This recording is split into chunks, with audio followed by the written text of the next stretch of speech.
Hello and welcome to episode 67 of the Youth Intake Challenge.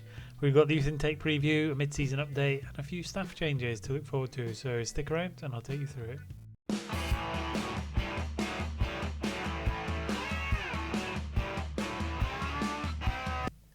Welcome back. So first place to look through, although the staff page does look really good, is we have had two changes. First one being the assistant manager. So Paul Huntington's come in. Previous manager left, he got poached to take a full-time job at QPR, so he's gone. We've replaced him with Paul Huntington, who is a model professional, people management 17, ability 12 and potential 13. So he's not going to be as particularly great at judging some of the potential we want, but he's got the right personality and he's good at managing people. So when we're getting to assist with some of the team talks and some of the advice type stuff, it should be quite useful for us. So that's the first one, so welcome him to the club. And then the second one is the head of youth development. Following on to some advice that was in the chat for some of the previous episodes earlier on, what they've said is kind of the personalities, the driving force behind it. So what we've done is we've recruited a perfectionist as our head of youth development. He's still 19, working with youngsters, judging ability and potential both at 15 as well. So a really well-rounded head of youth development, Chris Richardson. So hopefully he's going to have an immediate impact on the intakes as they come through. I don't know how long he has to be in position for it to take effect. This next intake might not be his, for example. It might take a full year before his ones come through, or even longer. I'm not entirely sure on the timelines on that. If anyone does know how long it takes for a change of head of youth development to impact your youth team, please let us know. Otherwise, we'll just keep an eye out. If perfectionist rubs off on some of the youth intake as they come through, that'll be a bit of an indicator that it's starting to take effect. So in terms of the staff changes, that's been brilliant. In terms of the club vision, not too much in changing in there. We've got the transfer budget we're not going to spend. That's always going to be devastated. I did try to negotiate that out at the start of the season, but they wouldn't let me. And then, surprisingly, play defensively solid football. They're disappointed. We have shipped a few goals. I don't think we've been terrible, but we've not really set the world on fire in terms of defensively solid football.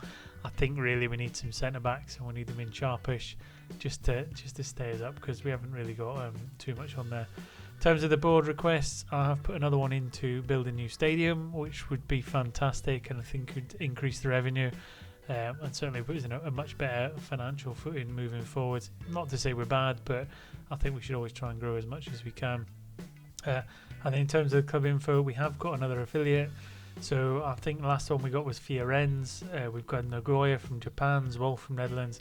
Now we've got Cittadella from Italy as well. So I'll keep trying to add to that where we can. I'll keep trying to go for a different nation every time we go through it.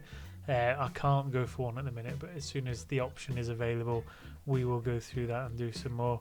In terms of the schedule up until this point, it's not been terrible. Much better, I think, than last season in terms of the league results. We did all right in the Carabao Cup initially. You've seen some goal scorers in there. Roldan started the season really well, but as you can see, he's really dropped off since then. He's not scored in a huge number of games. His goals have dried up somewhat. I don't know if it's tactics. I don't know if it's staff. We've had to have a little bit of rotation. I mean, Ibrahim's been out injured, so Kutlu's had a lot more game time in goals than we would have traditionally liked. Oz's had a lot of games out as well, so that's not particularly helped. However, a fair spread of results, a good few wins in there. That's kept us reasonably well placed in the table. Like I said, in the defensively sound bit, some of these 3-0s and the 4-1 are probably what is counted against us in terms of that. For league placing, it's not terrible. In fact, we'll probably do it in have we got competitions? Yeah.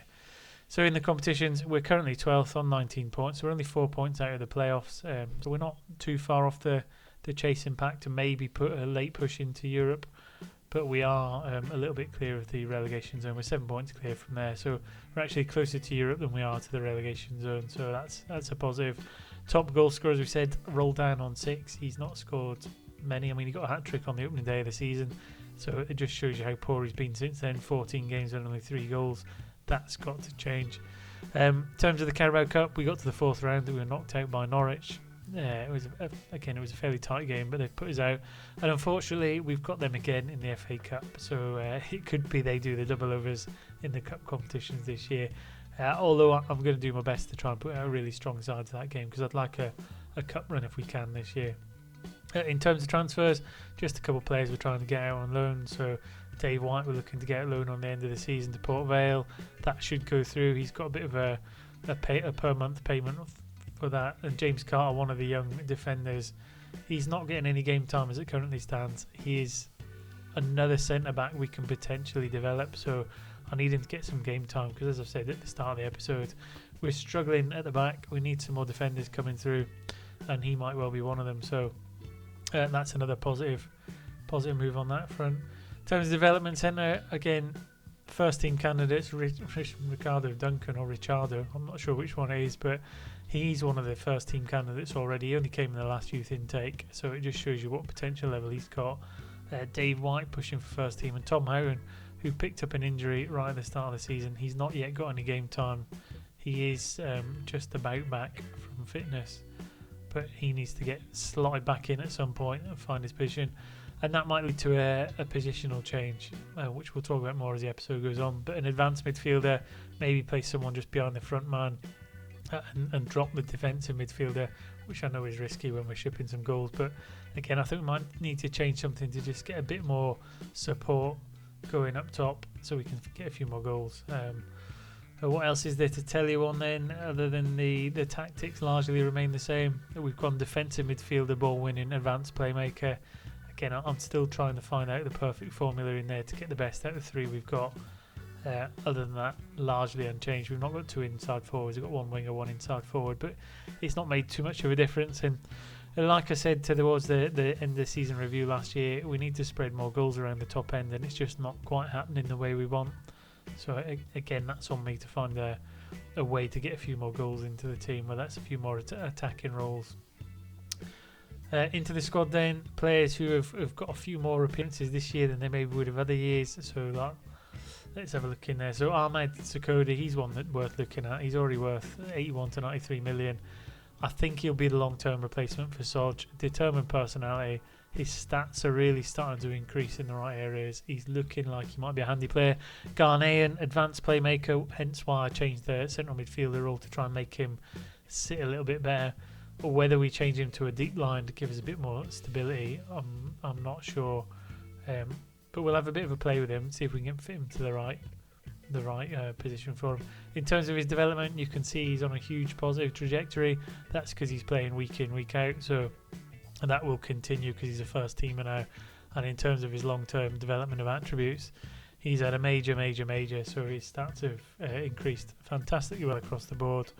And long may it continue because he's still only young. He's only 20, I think. Yeah, 20 years old. He's got a long way to go before he's fully developed. And maybe he can be the one to replace Soggy long-term and eke out that 4.5 star potential that he's got. So that's one player that's had a positive impact. Moving down, Remy Littman, he's injured at the minute. He's played 9 games and 3 sub-appearances on the left-hand side because Oza's been out. He's another one who's been at the club for a little while. So he's bounced about with us for 7 years or 5 years. A couple of loan periods out there, not too many games for us. However, he's played a few this year.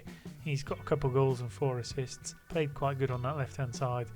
He's got a potentially up to 5 stars, which is fantastic. In terms of his progress, again another steep trajectory in the positive direction, and his attribute changes since he came into the club have been a major. So Remy Littman, one for the future, and looking to develop in the best way we can. Fahim Kutlu, the goalkeeper, again he's had some opportunities this year. I thought he might be able to come in and replace Ibrahim. He's not developed quite quick enough. His stats are really good. Balanced personality. In terms of his development and his progress, you can see again on the bench for a long time, comes into the team and he's got a bit of a positive trajectory again. Looking at his all-time stats, he's also on a major, which is good to see because it means his stats are all moving in the right direction. Currently 36 to 41 million, so if he does go for any reason, we can cash in a bit of money back for him. Jordan Canderton, he's had a fairly good season for us. He's not played as many games as maybe he did last season, or maybe he thought he might have, but as a rotational option in there, he's doing really well.